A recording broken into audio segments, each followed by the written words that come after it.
Ladies and gentlemen, we welcome you to episode number 8 of The Sauce. We apologize for being bad people last week. Tyler Doe alongside Andrew McCarr. We cannot thank you enough for spending part of your Tuesday with us. Andrew, how are you today? I'm just peachy. How about you, sir? I am exhausted. Uh, we have a lot to kind of get back to from last week. Um, a lot of new, a decent amount of old. We're not going to go too crazy. We'll do a little bit of recap on some trades, talk about some things that happened, talk about our own teams, and then we will stop bothering everybody. Yay. Just a quick recap of some of the trades we missed. Uh, the three-way deal for Miko Rantanen, sending him to Carolina, along with Taylor Hall from Chicago. Colorado receives Marty Nietzsche's Jack Drury. Chicago gets the equivalent of a participation trophy. The Islanders make one of That. their usual deadline moves. They get a defenseman that everybody forgot about in Scott Perunovich. He has been playing on the third pairing the last few games. Islanders send a fifth round pick to St. Louis for him. So Very far, exciting. trade has worked out, I guess. I mean, it's a depth trade. Those usually, it's rare that they don't work. Yeah, very true.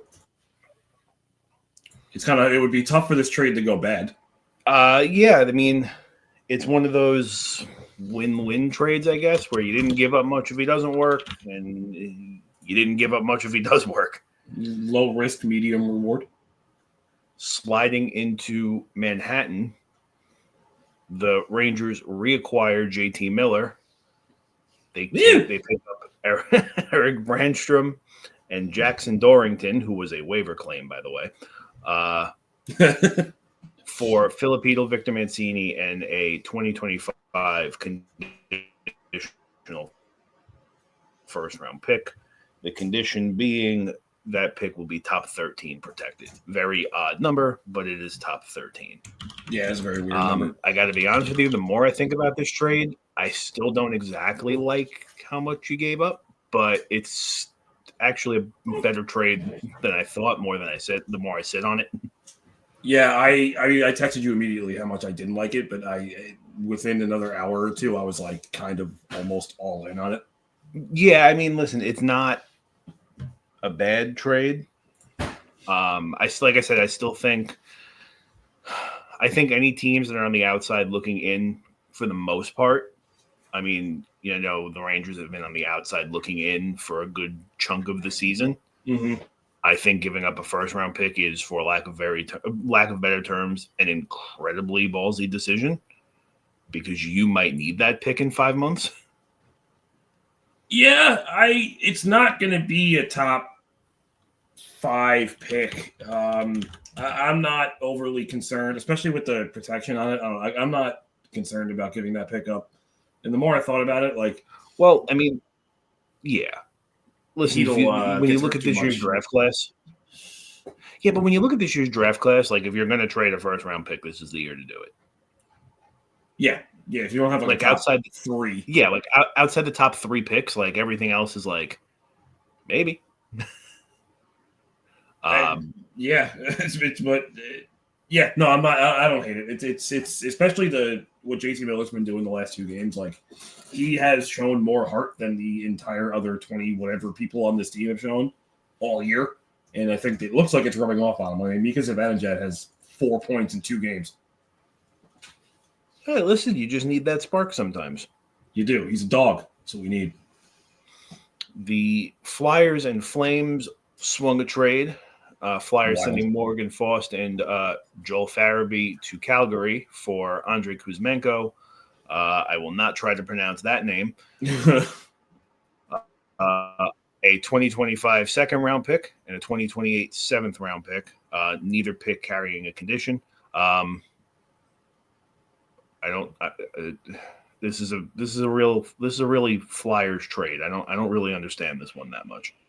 It's definitely a head scratcher, but like not in a bad way. Like yeah, it's like good trade, I think, but like because it's not even like a Flyer thing too. It's like Calgary is like still bought into, I guess, the wave of momentum they rode for a while. Yeah. That I mean, like you can kind of have the same argument for the Devils a little bit, where they came out white hot this season, and now they're. I don't want to say coming down to reality probably isn't fair because they are dealing with a goaltender injury, and we have been saying that a healthy goaltender will take that team very far. But it's also like Calgary is one of those like, okay, like you're in, but like you're barely in. This was probably a bigger trade to swing than you think. But I mean, I like trades, so I'm not going to complain. I mean, but you know what? In their defense, if you subscribe to the theory that once you're in the playoffs, anything can happen, which is completely correct, they don't have a lot of teams under them that are going to put that much pressure on them. The West is very top heavy. Oh, it's incredibly top heavy. Because once you have Calgary's in the last wild card spot, then you have Vancouver, who now is definitely not going to catch up to you. St. Louis and Utah, and then it's all the garbage. Yeah, I mean, listen, the only team under Calgary, in my opinion, that I think has a legitimate chance of pushing Calgary out is honestly St. Louis or Utah. Yeah, I agree. The Canucks they basically threw their season away. St. Louis is just not that they're better than Calgary, but I think they're better than everybody expected. Yeah, I mean, you know what? For years now, since after they won the Cup, St. Louis has been like a nothing burger of a team.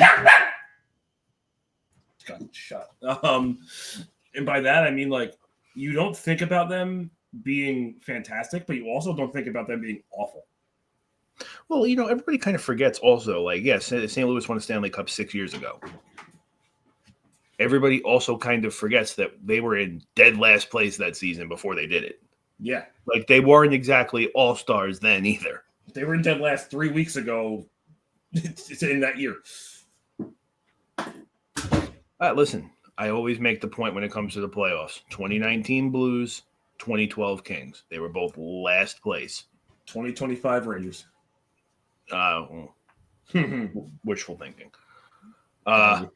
Moving forward, that pick that you sent to Vancouver said, ew, gross. And they sent it right back to the division, which I was not happy about. Vancouver acquired Marcus Pettersson and Drew O'Connor for Danton Heinen, Vincent Desjardins, Melvin Fernstrom. That doesn't even sound like a hockey name. And the top 13 protected first-round pick from the Rangers. Bless you. If you're Vancouver, you now have 3 Petterssons in your starting lineup. Yeah, it's a nightmare. Well, here's my fear, and it's an irrational fear, but it's a fear. With this whole JT Miller and Elias Pettersson thing, the rumor was the Islanders were in on Elias Pettersson. Now, my fear is if Lou's going to actually pull this trigger, he's going to trade for the wrong Pettersson. He could. Listen, I'm just doing Scott Steiner math here. He's got like 141 and a third chance of ruining this. Oh, God. That's too high of a chance. And then the last that we have to pick up on, Stars and Sharks swung a deal. Stars picking up Mikael Granlund and Cody Ceci from the Sharks in exchange for a 2025 first and a conditional 2025 fourth. The condition being if the Stars reach the Cup final, the pick will transfer to a third-round pick. It's a great trade for both teams, in my opinion. I personally don't like this trade, only because that means Brock Nelson's not going to Dallas. That's fair. So I'm disappointed in that regard. But pretty good trade for Dallas, honestly. Yeah, honestly, I think too what people need to start acknowledging is how good of a job the Sharks GM, I don't remember his name, but has been doing over the past 3 years. He's flipped a roster full of Listen, old people with now this team's going to be good in a couple years. yeah, I mean, the Sharks to me are one of those teams where it's like they're like Arizona, but made fun of way less. Yeah, Because when the Sharks team does rebound, they're going to be a nightmare. yeah, they're going to be something else, man. They have, I mean, Um, we all know they have Celebrini. They had the GM got Quentin Musty. They're going to be good. let's not disregard the fact either that they have this guy sitting in the AHL right now who's been playing ping pong all season, named Yaroslav Askarov, Yeah, who is going to make the West Conference miserable for like 15 years when they call him that up full time. yeah, that's going to be something. And to add insult to injury, he's a lefty. Get a little weird with it. Yeah, so now he's going to get weird. Love to So see it. that's all. So that's all the trades we missed. Um, I'm actually kind of surprised that the flurry kind of fizzled out after Sunday. It's we got the Four Nations coming. It's gonna pause for a bit. Well, remember there is no roster freeze during the Four Nations, so all the GMs are going to have a lot of free time for 2 weeks. Correct, but they're not going to actually do anything during that break. Oh no, I I'd bet be you they make surprised. all. I bet you there's going to be a ton of trades in place, Yeah, and then the day the second one of the teams wins, they're going to be like, oh, by the way, like half this team, you're all going different places. yeah, I can absolutely see that. So moving forward, we have a couple of naughty little boys to talk about who did some bad things. Um, the NHL player safety thing is really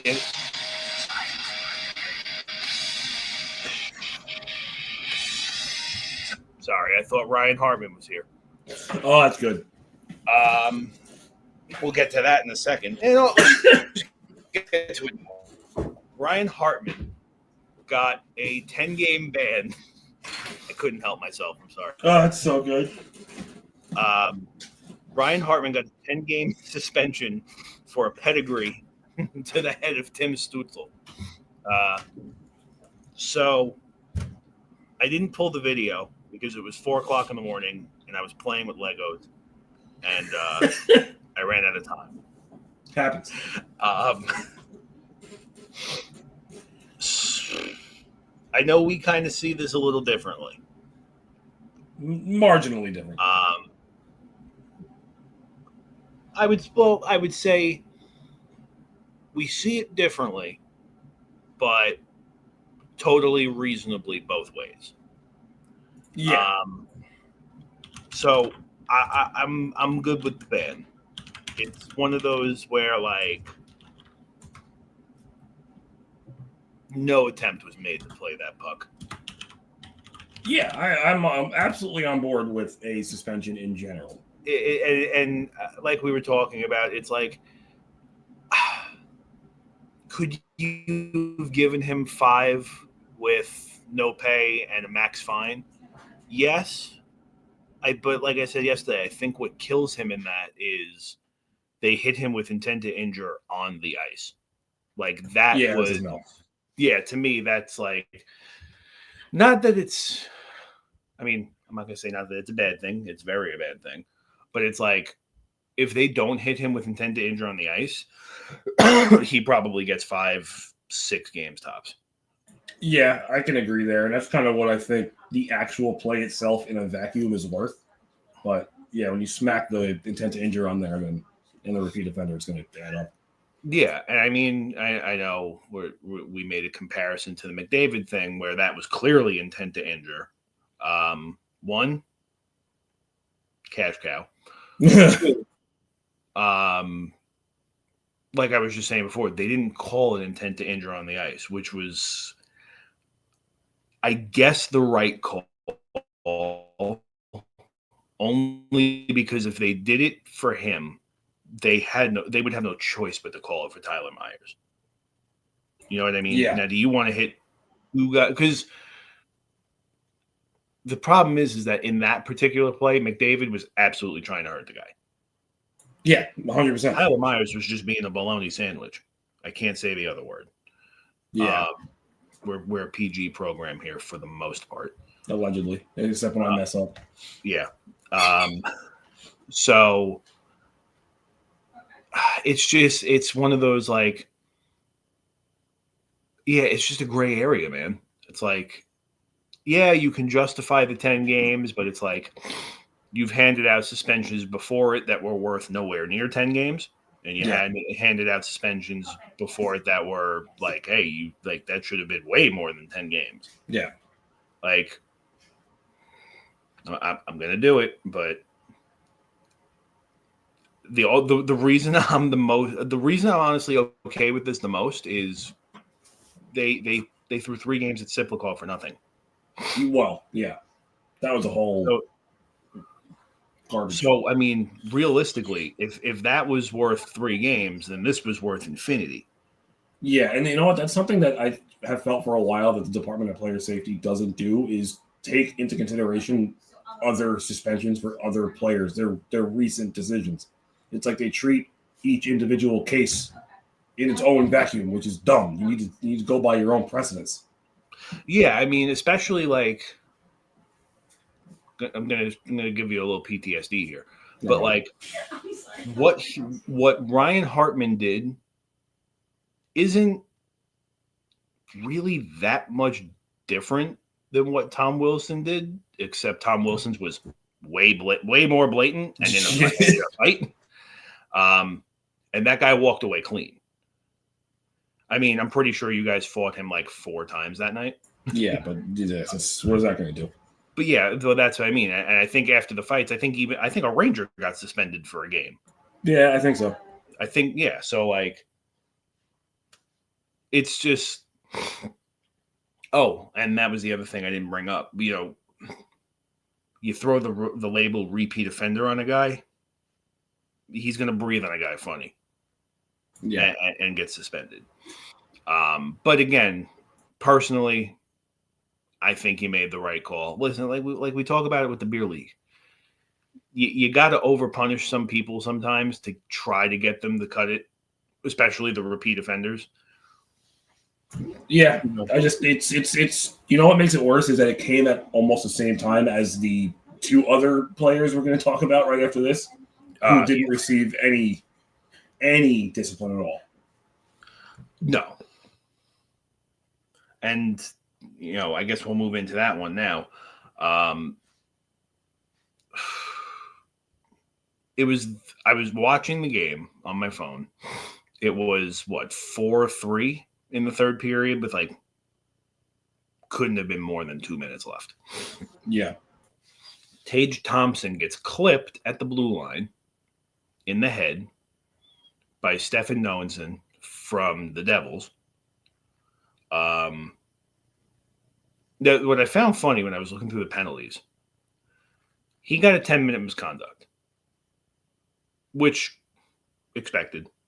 There's less than 2 minutes left in the game. They're down by a goal. Don't let it go any further. Just get him off the ice. Fair.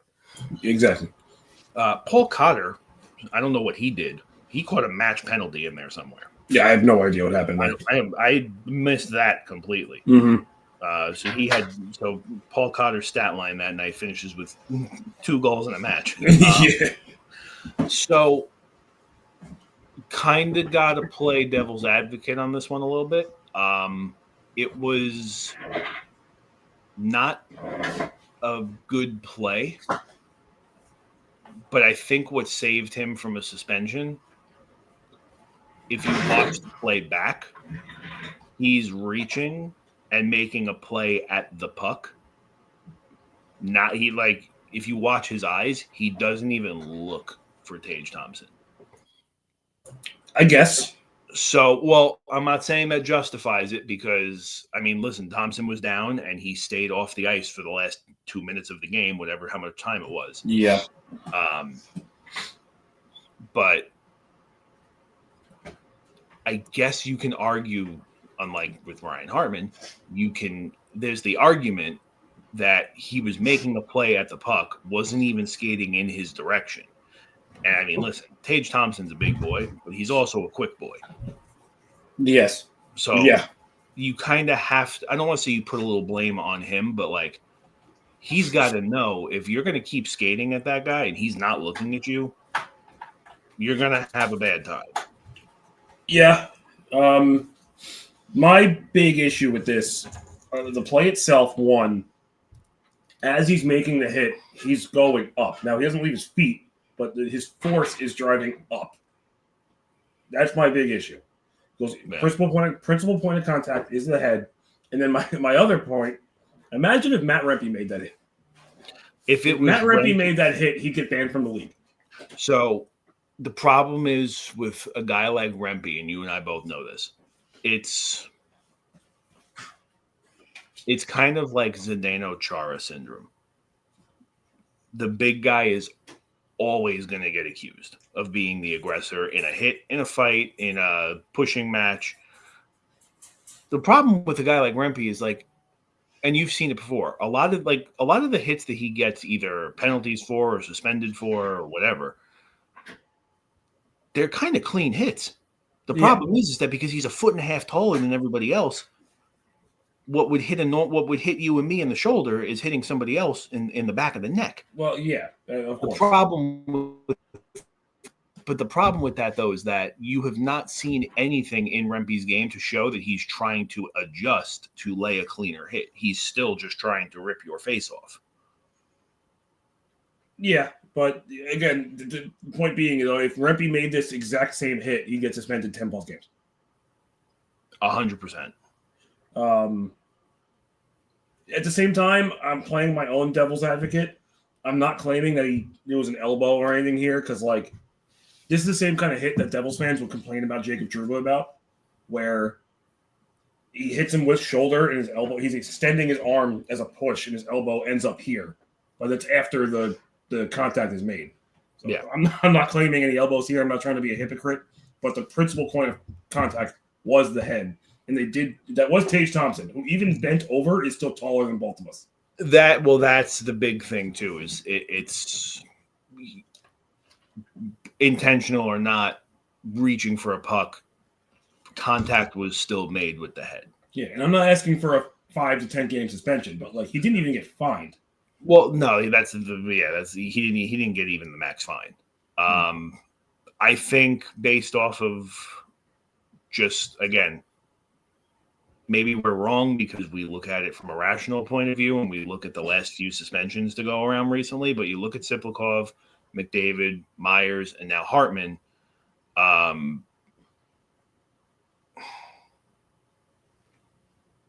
You figure it should have been at least a 4-gamer. Yeah, all I'm asking for is consistency here. Yeah. And then the one last suspension we're going to get to, I'll let you take the reins on this one. Mark Stone decided that Miro Heiskanen has such nice legs that he was just going to break them. There was so much going on in this play, and there's a lot of people trying to defend Mark Stone. Now, we all know Mark Stone is not a dirty player. He's really not. He's a good guy. In the replay, Mark Stone goes around Rupe Hintz, and Rupe Hintz's blade makes contact with Mark Stone's left skate. There's a lot of people out there saying that Hintz tripped him or that Stone toe picked and then fell into Heiskanen. I think that's complete BS. If you tap someone with your skate blade, it doesn't make them go flying 4 feet to your left directly into the other team's star defenseman's knee, who then gets put on long-term IR.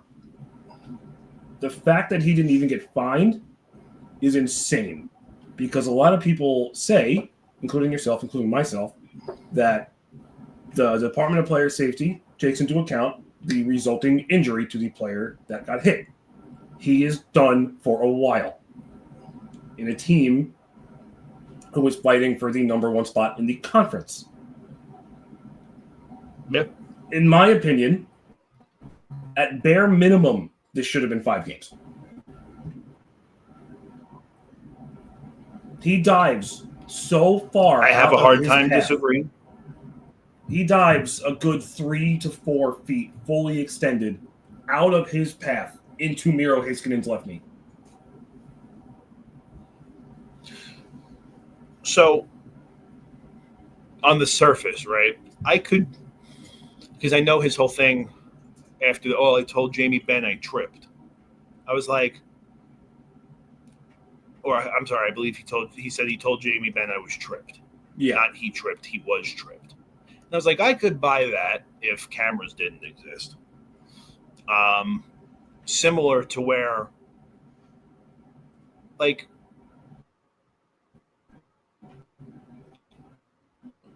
I could buy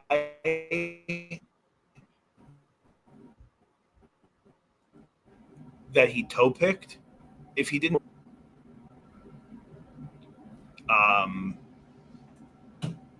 That he was tripped. So yeah. Now you're just double full of it. And what I don't like even more is that, okay, you dive at a player's leg. I don't want to say whatever, but like, sell it. Make a move at the puck. You did nothing. Like, no, you kind of just nothing. curled up into a ball and we're like, all right, I'm going to run that guy over. Which is really ironic from the guy who spends every March and April on long-term IR to play the rules. But what do I know? Yeah. Like, what are we doing? But yeah, I mean, that I would say. See, and this is kind of where those injuries, like judging a suspension off an injury, gets a little tricky. Because, like, okay, if Miro Heiskanen misses, like, let's say 10 games. Yeah. Then you would turn around and be like, all right, he misses 10 games. It's, 4 or 5 games is what you should get. But, like, how do you now turn around and suspend a guy? It's, say Heiskanen now turns out to be out till the playoffs. Yeah. How do you turn around in 5 games and be like, you're not unsuspended yet? You know what I mean? Yeah. So that's where suspending based off injury is tough. Yeah, I disagree with it. I don't think it should be that way. No, it shouldn't. But I mean, it like the only way it should be that way is like, let's say that play, Dallas turned around the next morning, and they were like, yeah, he's done for the season. Like, not even playoffs. Then if your player safety be like, well, listen, there's 30 games left in the regular season, and they're going to the playoffs, and he's not going to be there because of you. Now we're going to talk. Yeah.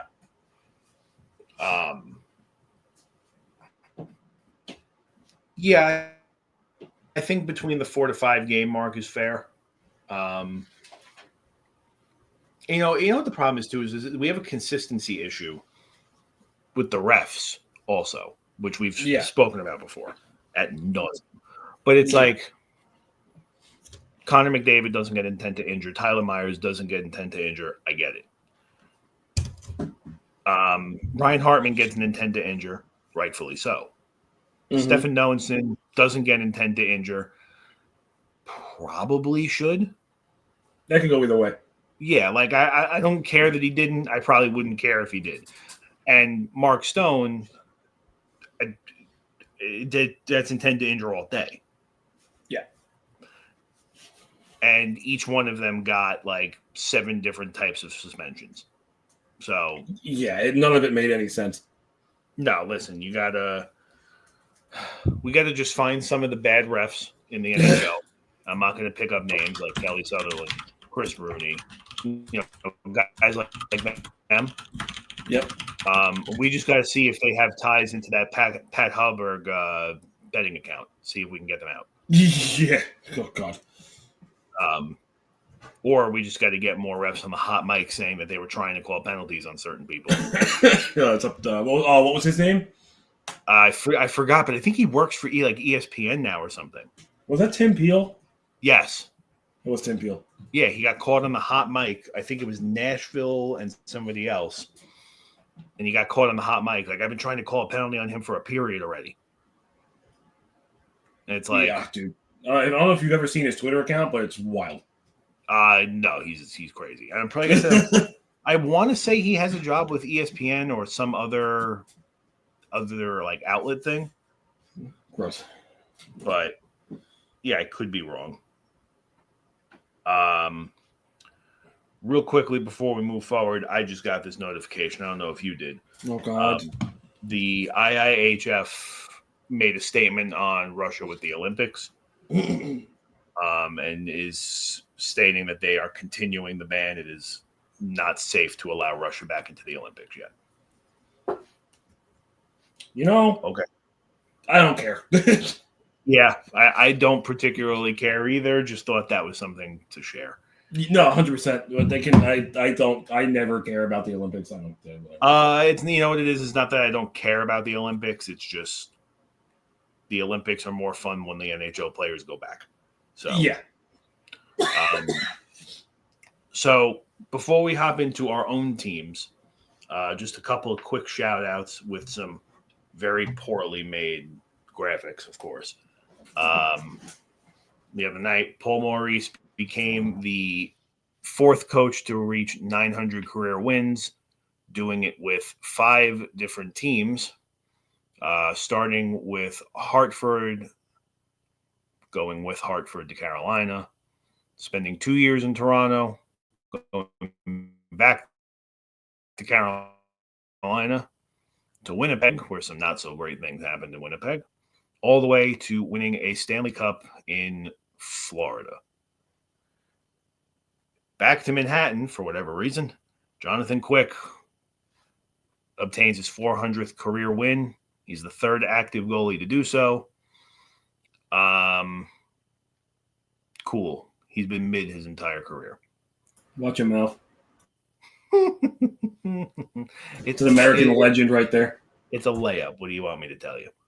And then finally, last night in the Nashville-Ottawa game, Roman Josi played his 957th career game as a Predator, surpasses David Legwand. Oh, my God. As the Predators' all-time leader in games played. Dude, that background photo, he looks so old. Because I'm pretty sure in this picture he might have been 60. That's crazy. Like, if I saw that photo, I'd be like, yeah, this guy's retired. Oh, he's very retired. But probably, my opinion, the nicest Predator sweater they ever made. I love that sweater. Listen, it's better than the mustard Bobcat, whatever they had. Yeah, and they got rid of the guitar stripes, which I'm not happy about. Not that was such a nice little touch. Well, I mean, like you could see on Roman Josi there, like the guitar pick on the shoulder. It's like, yeah, cool. It's no guitar stripe though. No, it's not the same. It's not as nice. So moving into our local area, I guess I'll go first.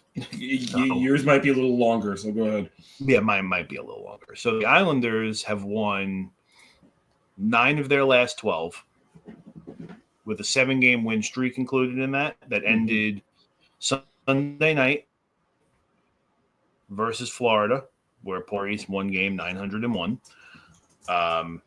Which he should jump Barry Trotz, by the way. I think Barry Trotz only has like 914. So he should jump him this season. To think that the Predators wouldn't win, the Panthers wouldn't win 14 more games. Actually, hold on a minute. They already have 32. 14 is a lot. Hold on. Take that back. So the Islanders again, in their last 10, they're 7-3. Like I said, that includes a 3-game win streak, 7-game win streak, a loss Sunday, and a 2-game losing streak before that streak. That jumped them into the 5th spot in the wild card race of the East, sitting 3 points behind both Tampa and Boston, and 4 points behind Columbus and Detroit. That win streak was unacceptable. I don't like it. I hated it. Because the Islanders do this thing every year, and I've discussed it before. I'm going to discuss it again. Good 2 weeks in October. Absolutely abysmal in November. Yeah. December is somehow worse. Yeah. They make some nonsense signings that make no sense, and just somehow it works. Do nothing at the trade deadline. Somehow sneak into the playoffs. Manage to get bounced in the first round again, probably by Carolina. Mm-hmm. Then we do nothing all summer. Rinse and repeat. It's the Islander way. That's been the MO of this team for 3 years. The only credit I can give them is that the injuries this team has been plagued with this year, the fact that they pulled anything off like that is mildly impressive.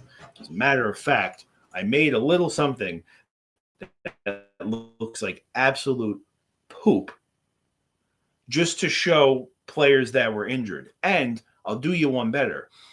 Last night when I was double checking everything, I looked at it and I still missed like 5 or 6 people.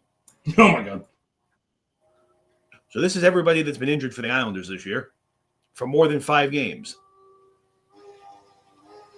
Just starting lineup. Let's see. So Hogberg, bottom right, he's missed the last few games. He's probably going to miss another couple weeks. Varlamov, I don't even think he's playing again this season. Duclair missed 23 games. Barzal missed 21 games. Pelech missed like a month. He broke his jaw. Mike Riley had open heart surgery. I don't even know how that happened. What? Yeah. Oh, you didn't know that? No. He got a concussion in I want to say November. He was going through his concussion tests, and they were like, "Hey, we found something wrong in your heart, and you need heart surgery now." That's crazy. He had open heart surgery in the middle of the season from a concussion. Now, interesting. For player health purposes, probably the weirdest way to say it, best concussion ever, because I guess it saved his life. But again, open heart surgery. That doesn't happen in the middle of a season. No, that doesn't happen ever. Romanov missed time. Dobson's leg don't work. Hudson Fasching is kind of on here by a technicality because he's doing a rehab stint in Bridgeport, but he's been gone for 3 weeks. When isn't Ryan Pollock hurt? And listen, there was ones I missed and didn't even realize it. Pajot has missed 6 games. Holmstrom missed 5 or 6 games. And here, I'll do you one better. I just got a notification on my phone from our good friend on Twitter, Ethan Sears, that at the morning skate today, Matt Barzal's season's probably over. I mean, that's how I feel when they said out indefinitely anyway, knowing Lou Lamoriello. My first question is, why is Brock Nelson still on the roster?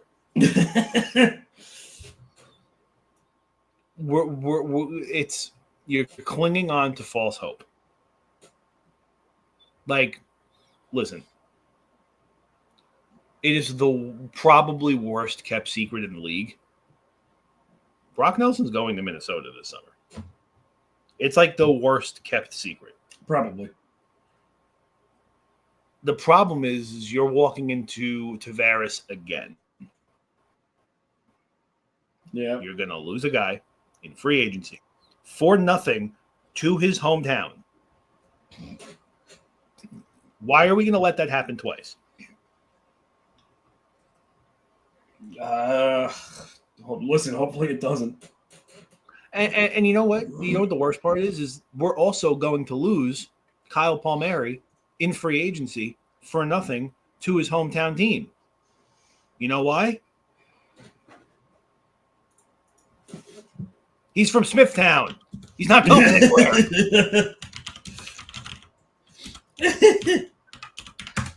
Like, you know, and another thing we should probably bring up, because I'm sure that'll be important for at least our topics here. But the NHL salary cap this summer is going up to $95.5 million. I think it's, historically speaking, the largest single season jump they've ever had. Yeah, it's big. That's wild. So with that, the Islanders are going into the summer with $28 million in space, which sounds like a lot. It is not a lot. You have 5 or 6 people on the roster currently: Siplikov, Dobson, Romanov, probably this Perunovic guy. We'll just start with those 4. Believe me, there's more. Holmstrom is another. That's 5.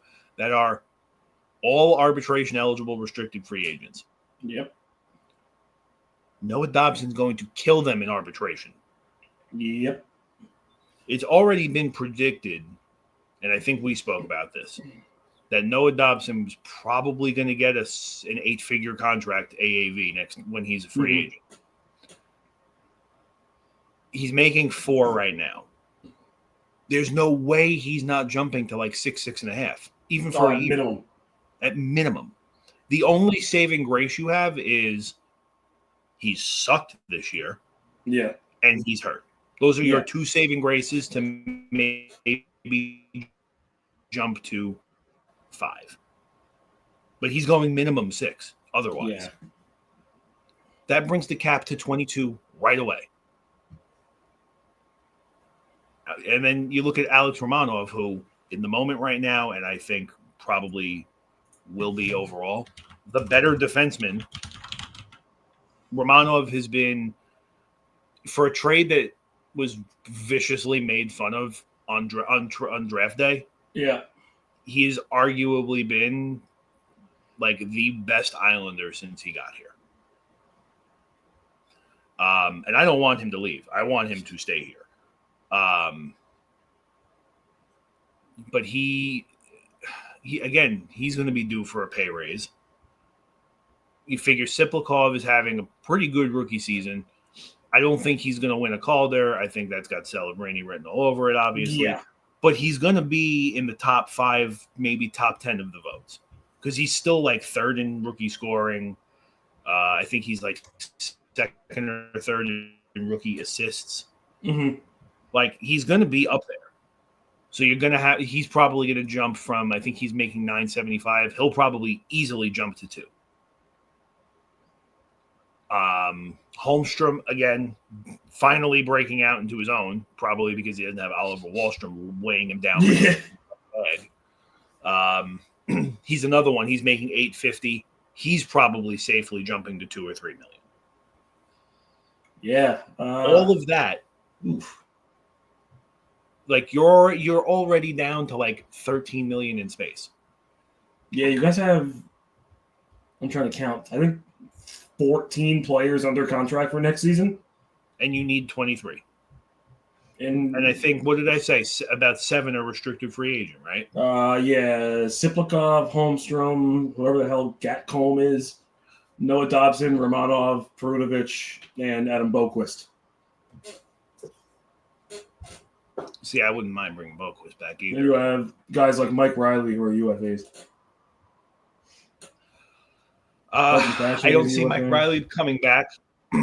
I don't see Mike Riley coming back only because, well, I mean, nothing personal against him and everything going on, obviously, but you have an option in Adam Boquist to keep around probably the same price for a lot less years on him.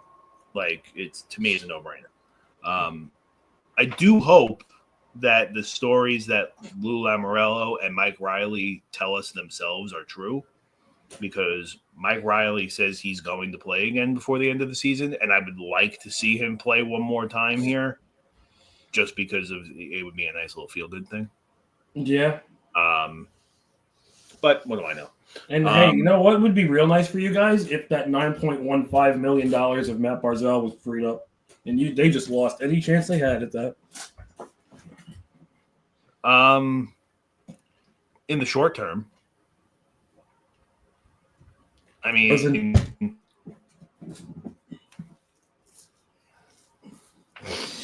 been saying forever. If this team needs to trade him, he ain't it. It's tough. It's a tough argument because when he's on, he can't. He's pretty. When he's on, he's on. That's the problem. And I mean, you know what sucks too is that him being out probably for the rest of the regular season, like, you're gonna. I could see it now, and we're gonna be talking about it in like a week, and I'm gonna be furious. They're going to put him on the long-term IR, and it's going to open up all that money, and he's going to do something stupid. I can see it coming. Listen to me. You got to trade Nelson now. It's non-negotiable. Like, I've said it every season. I've said it every episode for like the last 3 weeks. I don't even think we've been back for 3 weeks yet, but I've been saying it almost like it's a religion. He needs to go, and he needs to go now. Listen, Dallas needed a center. They went and got a center. Where is JT Miller playing on you guys? Is he a center or a wing? Center. Okay, that's why. Because I know he kind of like does both. Yeah, they put him as advantage at the wing. You have him playing as a center. Not saying that we would have ever traded him to you, but the point being, you're running out of places to send him. Yeah. Even if you were to trade him somewhere to be flipped back to the Rangers by another team, you don't you're running out of time. Yeah. And also, I just want to look ahead to next year. Do you look to trade JG Pageau? Next year is the last year on his contract. I've been trying to trade him for 2 years. Good answer. I've been trying to trade him for 2 years. The only person on that, I'm assuming you have it pulled up. The only person on our roster that I'm kind of indifferent if we trade or not is honestly Endsley, because that is a bad contract. That is going to be almost impossible to move. Yeah. But he's also going to score 25, 30 goals. Yeah. So it's like, excuse me. It's like, okay, I mean, if you're going to score 25, 30 goals, whatever. But, like, as soon as his contract is up, you're gone. Yeah, man, $7 million. Oof. And like, other people is, we should trade him now. And I'm like, trading him now makes no sense. Because now, if you trade him and retain half of his money, you're on the hook for half of him next year. It doesn't help. Yeah. You know, like, listen, if I had faith that we would go make a sensible hockey move, and what's that? Like, free up, even if we freed up half that money to go make a tremendous move afterward, I would be like, all right, yeah, I'll leave the money for a year, whatever. There's no purpose. That's fair. And I think, I'm pretty sure Pollock and Pellick are signed for another couple of infinities. I think they're free agents in 2030 and 2031. Pollock 2030, Pellick 2029. No, 29 and 30. And Mayfield 2030. So you're still talking about... See, but again, the Mayfield contract doesn't bother me. No, I mean, he's only making 3.5. Well, that's what I mean. He's only making 3.5. Like, listen, I'm sorry, for $3.5 million, anybody can say what they want about Scott Mayfield. 31 other teams would have offered him $3.5 million. And Pollock has a full no trade up until 27, 28. Yeah, we know. I don't think Pellick has it. I think he got a 15. Pellick has full no trade this year, and that moves to a 16-team no trade list after that. All right. So So 50% coverage is not bad. I wouldn't be entirely surprised if he gets moved next year or even in the I summer. mean, you know what? The saving grace on that Pollock on both of them is that defensemen tend to stay good at older ages more than forwards do.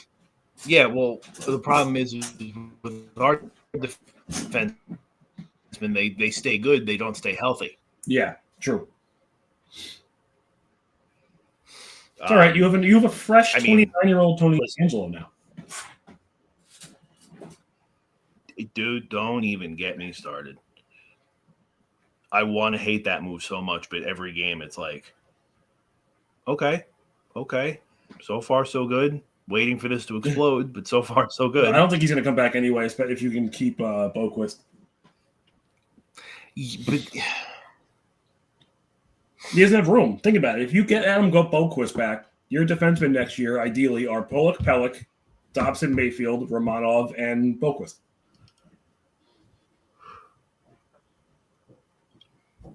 I would much rather keep 24-year-old Boquist over what's going to be 30-year-old Tony and D'Angelo. Yeah, I know. And your seventh, he could be this Perunovich guy if he's halfway decent. Yeah, it's tough. Because I hate to say it. I really hate to say it. And I know I hate to say it. But if he keeps the nonsense away and he just plays, he's not a bad option. No. So maybe you give him a 1-year deal, but is it worth it with the the wind, the breeze blows the wrong way and he blows up?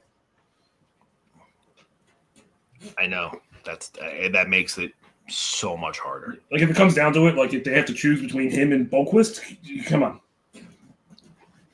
If they have to choose between him right now, if they had to choose between the two right now,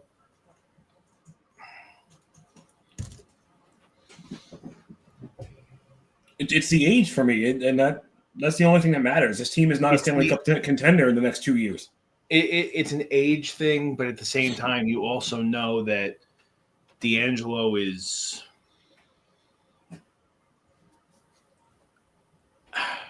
You'd have to think he knows his place now.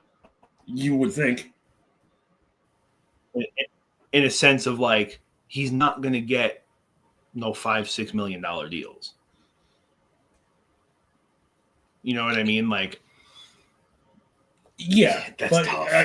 I'm not worried about the money there because think about it. When you call a spade, the Islanders are not Stanley Cup contenders in the next 2-3 years. Ideally, they need to tear some of it down and build back. Let's say their rebuild goes really well, and in 4 years, I know, hypothetically, in 4 years, they're like, all right, we got a chance here. We made a couple good moves, and now on defense they have 35-year-old Ryan Pollock, 35-year-old Adam Pellick, and 35-year-old Tony D'Angelo. And they could have had 28-year-old Adam Boquist. Yeah, when you put it that way, it's a very, very fair argument. You don't sign someone over 30 years old unless you're going to be competitive in the next couple of years. No, you listen. You got me. You got me on that one. You're not wrong. Listen, it's going to be an interesting. It's going to be an interesting summer if you're an Islander fan. Isn't it always? No, because we don't usually do it. For different reasons in bad ways. We don't usually do anything. But I mean, listen.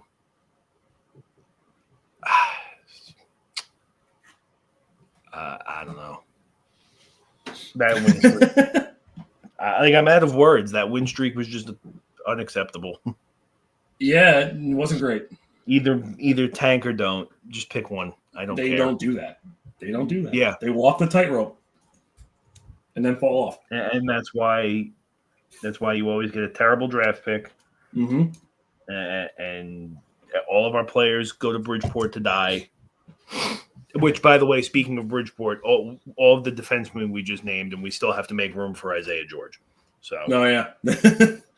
So that guy. That was 20 minutes of my life I will never get back. Yeah, you said you were going to go in, and you went in. So, we'll talk about, I guess, what's going on in Rangerland. Your turn. What a good graphic. Don't you love him so much? Absolutely not. If I can love him, and listen, I never thought the day would come where I'd be cheering for Jonathan Quick after 2014. Well, never thought. Little, I'll give you a little secret here. But when I made this graphic, first of all, forgot he played 10 games in Vegas. Second of all, could not find a picture of him in a Blue Jackets jersey that was even photoshopped, because that would have been hilarious. That would have been hilarious. Third, just a little bit of a secret there. You see that picture of him in the Kings uniform? Yes. I made it. I went out of my way to make sure that was a 2014 uniform. Yeah, I would expect nothing less. But here we are. It's 2025, and the Madison Square Garden was at a standing ovation for Jonathan Quick. What a time we live in. Okay. Anyway. Well, I mean, the Kings were also an overtime away from a standing ovation in the Garden. All right, relax. As you can see by that picture. You kidding? Yeah, you got to find something to rib us about. All right, so in a weird way, I don't feel like much has really gone on with the Rangers as of recently, other than the JT Miller trade, and they're playing. You know, I don't have a ton to say. Yeah, I mean, I was thinking about it before, and I was kind of like, I kind of feel like I'm putting you on the spot here because there's nothing. But last time we had an episode 2 weeks ago. I'm just trying to gauge what we've done. Yeah, so I'm going to go through the schedule real quick. So last night you didn't play. You beat Vegas 4-2 Sunday when Quick got his 400th win. Yak. You lost to Boston Saturday night 6-3. Thursday you didn't play. Wednesday you didn't play. Tuesday you lost to Carolina 4-0. Yeah. So you went on a 2-game losing streak.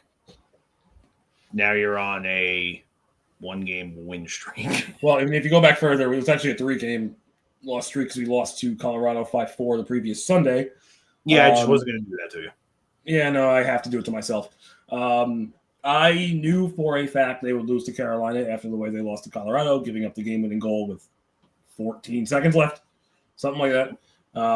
Carolina then beat the ever-living expletive out of them. The frustrating thing with this team is their defense chooses when to show up and when not to. But here we are.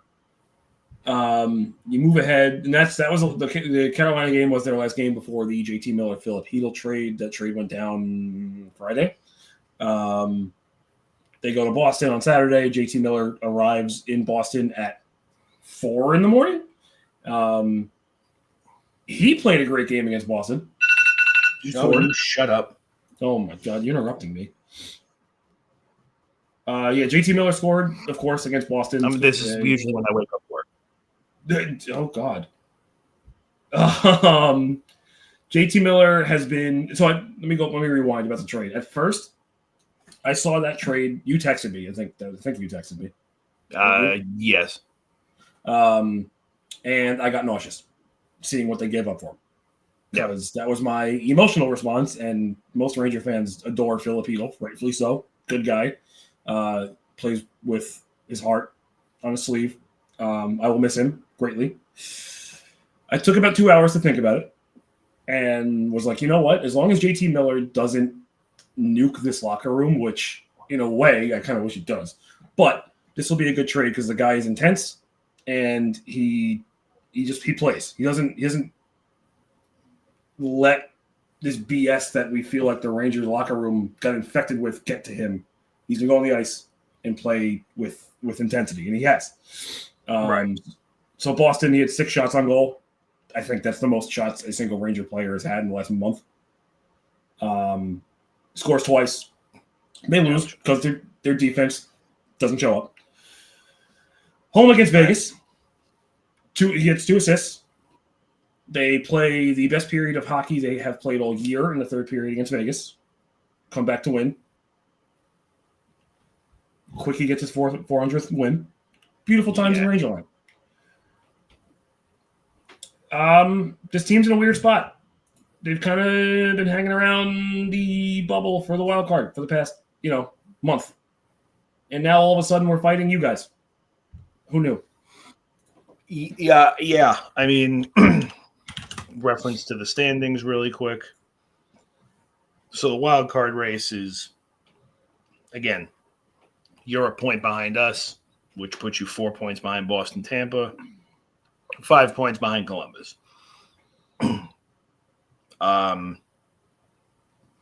If Columbus keeps doing Columbus stuff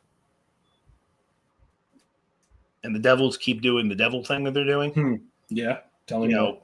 Columbus is now only 5 points back on the Devils. Yeah, it's getting interesting. Devils keep free falling. Yeah, this is like if you're the Devils right now, you have to be doing some type of panic. Your tail is between your legs. I mean, listen, like we said, no one's probably catching the top 3 spots in the Metro that's in the wild card spot right now, unless they. I mean, listen, the Islanders has a 7-game win streak. They couldn't even do it. Yeah. I mean, listen, nobody's catching Washington. No one's. God, no. Logan Thompson and his 23-2 record. Wild. Can we really quick shout out when you look at third place in the Atlantic? Let's see. Can we look at massive happened here? Let's take a look at this third place in the Atlantic you speak of. Because in your head, you'd be like, oh, it's Tampa Bay. It's not Tampa Bay. Well, I know it's not Tampa Bay. I was just talking about them in the wild card. Is it? Yes. Is it Ottawa? It is Ottawa. Yeah, Florida, then Toronto, then Ottawa. It's so funny to me that Ottawa can jump Toronto very quickly. Oh my God, the chaos in Toronto that would ensue. Florida, Ottawa, Toronto, and Detroit are their playoff teams right now. That being said, Tampa does have 2 games in hand. Tampa has 1 game in hand. Not on Ottawa and Detroit. They have 2 on them. They have 1 on Toronto. Yeah, I'm looking at it right now. Ottawa has 53 games played. Detroit has 53. Tampa has 51. Wait, are you talking about Tampa or Toronto? Tampa. Oh, I thought you were talking about Toronto. No. Yes, Tampa's got 2 games in hand. Toronto's only got the 1. Yeah. But Tampa's also like a shell of what they were. Well, yeah. They live and die. If Kucherov doesn't score, they don't win. No, yeah. I mean, and even when he scored Saturday versus the Islanders with like 45 seconds left, they still lost. True. Who would have thought that Steven Stamkos really was the glue in that locker room? Who would have thought? I'll tell you who would have thought. Anybody with eyes. Yeah. We covered a lot. We did. My knees hurt, and I've been sitting. You've been sitting. I've been sitting, and my knees hurt. But listen, when you don't do a show for a week, you pay the consequences, and you do big episode. Hey, listen, when the NHL doesn't give you much, sometimes you need it. Well, the NHL didn't give us much, and then Friday till today, they gave us too much. But listen, we have. Oh dear, we have 1 episode left until we have to figure it out for 2 weeks. Oh God. Oh, that's gonna be miserable. It might be turned into a WWE one for those 2 weeks. Yeah. Well, I think the tournament ends the 21st, I think. Is it the 21st? I'm taking a look now. I think so. I think Saturday the 22nd is the first game's back. Yeah. So 27. So listen, there's a pretty serious chance that one of those days we're talking about like the Elimination Chamber or something. We're gonna be just showing beer league highlights all day. Yeah, beer league highlights. Like I don't know, maybe we'll just play NHL for an hour and stream it. Maybe a little spring training baseball. Who knows? Oh, God. Also, shout out to the Dallas Mavericks for completing possibly the worst trade in the history of sports. Yeah, you know what? I give Lou a lot of lip, but Marky Mark, what are you doing? My goodness. Because like the return was, it's not like you traded him and got like a lifetime's worth of haul. No, You traded him for a player that's like borderline retiring. Like 5 years older than Luka. Yeah, Anthony Davis has been around forever. Something tells me that one day we'll sit down, we'll watch the 30 for 30, and we'll find out that there was bad things going on in Dallas. I saw a tweet. It was because the Mavericks think Luka's getting fat. I'm not kidding. The guy hasn't played since Christmas, and he hasn't been allowed to rehab yet. What did you think was going to happen? I don't know. Yeah, the tweet was like, and it was like a verified source was like, yeah, they're worried that he's pushing 270 pounds. Isn't he also like 6'7"? I don't know. I don't know anything about basketball, so whatever. Basketball's a stupid sport. I can count the amount of games I've watched on one hand. They were all during the next playoff run 2 years ago. I can probably do the same. I went to in 2013 or 2014, 2013, I think. I went to Knicks Magic at the Garden, which, by the way, that arena is not as nice as you all say it is. I'm just being honest. Uh-huh.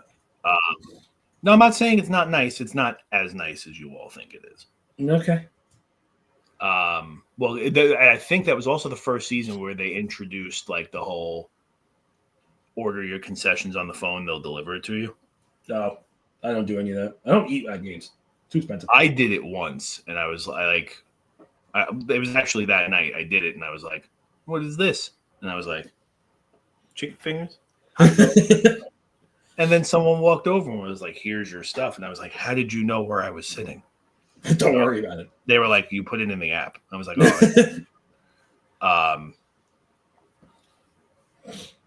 And then I went to Knicks 76ers in Philly. Oh, God. Which was bad idea. Oh, God. Yeah, that was... I think the only reason we made it out of there alive is because the 76ers hit a buzzer beater to win the game. Oh, my God. If they lose that game... Yeah, I think the scariest thing that might have ever happened to me in my adult life. It was Trott's first season as the coach of the Islanders. We went to the game in Philly.